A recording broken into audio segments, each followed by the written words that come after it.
All right, good morning, good afternoon, good evening, wherever you're at. I hope you're having a great day. Just going to make a quick video right here talking about cross-sections and solids of revolution, okay? We're going to start talking about volume here in the next couple of days, and volume is actually a lot more easy to understand, not as much complexity as your surface area. But for today, we're going to talk about cross-sections, and you're going to see something like this on the air test. And so it's not hard, but I just want you to have some background knowledge on it because I think you'll do fine on this stuff on the air test. So looking at a cross-section, what are we talking about? A lot of times when I think cross-section, it takes me back to biology. When you think about the human body, it could be anything. If you want to take a look at a cross-section, you're looking at something and removing everything but, okay?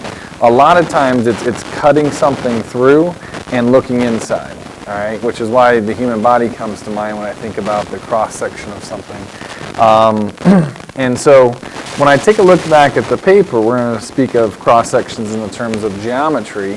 What we want to do is cut into a shape and ask ourselves, okay, what shape would be formed if we peeled everything away from that? Let me explain a little further. Let's just read through this so you have some background information. To investigate a cross-section, the intersection of a solid and a plane is called a cross-section of the solid. The shape of a cross-section depends upon the angle of the plane. Okay? What that means is this. You look at the cone down here in letter A, and you've got this plane that's intersecting it. Well, depending on how that plane intersects that cone, changes the shape to which is formed on that cross-section. So if we look at the first part, if we just read down through this, the first part says this: if the plane is parallel to the base of the cone, then the resulting cross-section will be a circle. This is a horizontal cross-section. So based off what's being stated right here, okay, when we have a horizontal cross-section, when it's coming in parallel to that base right there, the result is a circle, okay?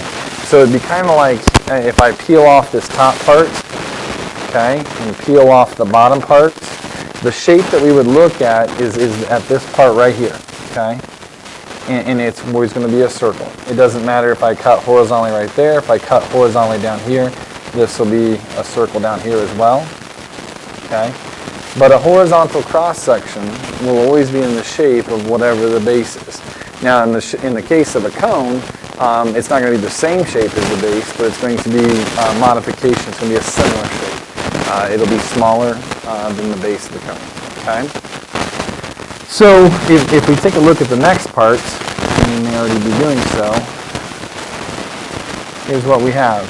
In a cone, if the plane is a vertical cross-section, okay, so it's coming in here and it's going down vertically, I think what you're going to see, there's an equal portion to this cone on the opposite side over here. Okay, I probably shouldn't have done that like that. It might confuse you, but basically there's another half of this cone on the other side. And so what we need to be thinking is what shape is being formed. If I can draw it out here. It's going to be a triangle here. Okay, so if it's a vertical cross-section, the result is a triangle. And you got to think, like if I was to peel off the left side of the cone and the right side of the cone and look on the inside of the shape, what shape would you see? Well, you would see a triangle here. Okay? If the plane cuts across the entire cone, then the resulting of the cross-section is an ellipse if it's an angled cross-section. Okay? So again, this is a vertical cross-section. An angled cross-section is an ellipse. Some of you may want to call this an oval. Okay? Either way is fine with me. The term ellipse is more of a mathematical term, but yeah, it's or a diagonal cut. Okay? So as we look at these next couple of shapes, let's just look at these and kind of think through the different shapes that would be formed.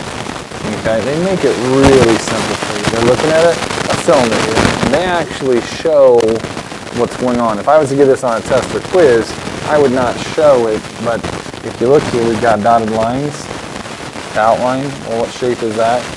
In this case, this is going to be a circle. Okay? horizontal shape. It's parallel to the two bases. And this, in this case, this circle is actually congruent to the other two bases. Okay? Where in the cone, it got smaller as you got closer and closer to the apex or the vertex. Okay? Here we have an angled cut or an angled cross section on the cylinder. And kind of like the angled one that you see just up above here, what shape is that? It's not a circle. It's close. Okay. Again, it's either an oval or an ellipse. Okay, we're looking at an ellipse right there. Okay. Now, the hardest one to kind of visualize might be this last one. We have a vertical cross section. And I want you to think, I'm going to take this half of this cone or this cylinder, okay, this half right here, and I'm going to peel it back. I'm going to peel the other side back. If I look inside that cylinder, the cross section is actually a rectangle. Okay? And so when you think cross section, think about cutting something and then opening it up and looking at what shape is being formed after you cut it. Okay? Now, the next thing that we're going to look at, like I said, that's pretty simple, right? I hope we're all understanding that part. The next thing we're going to look at is what's called a solid of revolution. Okay? So if I look at the first part here, it says a three-dimensional shape can be generated, okay, reproduced or made up by rotating a two-dimensional figure around a straight line or axis. Okay? This results in a solid of revolution. Okay? So what I want you to think is this. If I was to take this half circle and spin it as fast as I could around an axis, what shape would that begin to look like? Well, hopefully you're thinking a sphere. We kind of see it over here. To finish up, common solids of revolution are spheres, cones, cylinders, and other three-dimensional shapes with curved sides. Okay? So one of the things that I would probably mark down here is this. The shapes they're going to form are three-dimensional shapes with curved sides there. Okay? They have to be curved. So on your paper in a little moment, you're going to get a chance to practice this. And here's what I usually do. I go ahead and draw out. Oops, that's not going to be very good. It's a lot easier with a marker or even at your desk here. I draw out the congruent shape on the other side. And then I'd usually do something that kind of shows that we're working with something three-dimensional. Okay? So in that case right there, I hope you can see, yeah, that's a sphere, okay? They use shading over here to show that it's a sphere, but you can do that if you want to, but I'm okay with you just, see if we can go down here, just going and making it three-dimensional with the points, okay? So if I use that same idea, rotating this triangle around that axis of rotation as quickly as possible, what we're going to end up seeing is a cone. And so as I look at this, I'm trying to reproduce something equal on the other side. Okay, now you can tell my pen tool is a little bit off, and I apologize about that. Now how do I turn this into a cone? A lot of times I just start here, make a circle, and make a circle on the back side. And sure enough, it looks three-dimensional. At least I hope it looks three-dimensional to you. Okay? So let's kind of practice some harder ones. I know in the old textbook, they would have us then find the surface area and volume of these shapes as they were rotated around the axis. I'm not going to have you do that right now. We're just going to look at what these shapes would look like. Okay? Now some of these shapes are really difficult to draw. Okay? So for example, 2 is super difficult, and I'll try to do my best. It's more important that you can describe how it's being formed. So as I look at number 1, again, I'm going to redo what we have here. I wish this was more accurate here. We're coming down to about right here. We're coming up to about right here.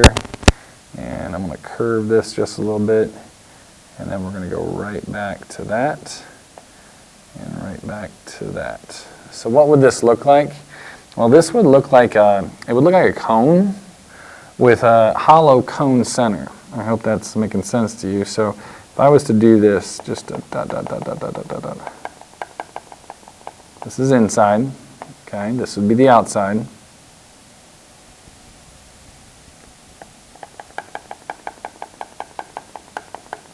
So I don't know if you're visually seeing that or not, but basically it's a cone. Here's the original cone on the outside, okay? And then there's this cone hollowed out center in the middle. So again, like I said, those are difficult. Now I had a hard time drawing this one. If you can think, when I was young, we used to go swimming at my grandma and grandpa's, and we didn't have like money to buy your typical tubing like you would have at the lake, you know, if you're going to go tubing, if any of you ever done that before.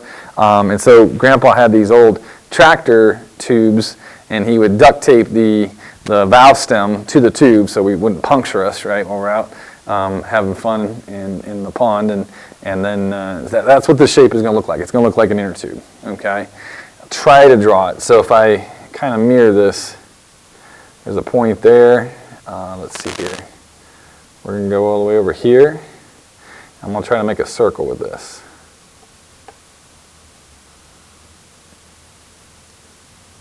Okay, now how do I make this look three-dimensional? Well, it's pretty difficult, actually.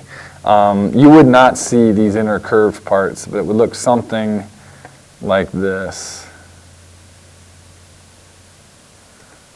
Again, this is not easy to do.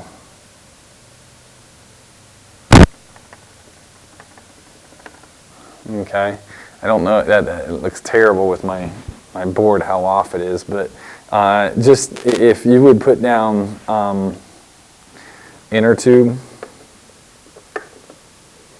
so you can visually describe it. Like I said, for this one I would put down a cone with hollow cone center. Okay. If there are dimensions that are given, you'll probably want to provide those. All right, and that could be a possibility on your air test. So, a cone with a height of 6 and a radius of 3, you know, stuff like that is something that you'd want to add. But in this case, we're not given any dimensions. For this last one right here, when I rotate this triangle, notice there's a space here. So there is going to be a hollow center on this. So if I go ahead and draw this, it would look something like this. Okay? And if I go ahead and make this into a circular shape,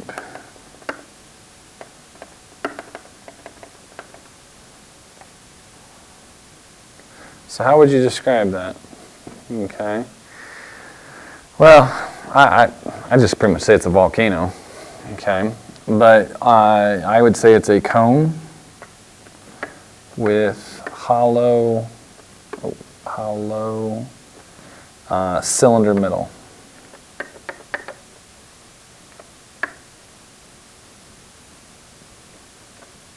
Okay, hollow cylinder middle. Okay, so again, volcano type shape. All right. So you know, I know that was kind of quick. I actually, Mr. Knapke actually found a website that illustrates this really well, and I wanted to play around with it to show you how to do that. But I couldn't find that same website. So if I get a hold of him and he shares that website with me, I'll post that on Schoology, and from there you can kind of figure out a little bit more, see a little bit more about these cross sections. So what do I want you to do for Tuesday? I want you to have this the rest of this packet finished up. Okay. As we look at these problems here, and these are taken from your textbooks, if you want to look back there you can, but basically you're going to draw what type of shape will be formed. Remember, it's got to be circular in nature there for number 4, number 11, and number 12 is a little bit of a challenging problem, but I think you can do it. I don't think it's super difficult. For number 13, if I were to do a cross section using, how would I get a rectangle out of this? What dimensions would it be? A horizontal cross section? Would it be a vertical? Would it be an angled cross section? So those are your 3 possibilities there for number 13. All right, so I hope you understood what we're doing there. If not, I'm sure there's other videos out there that you can look on cross sections. Otherwise, good luck on your air test, and I will see you tomorrow on Tuesday. Good night.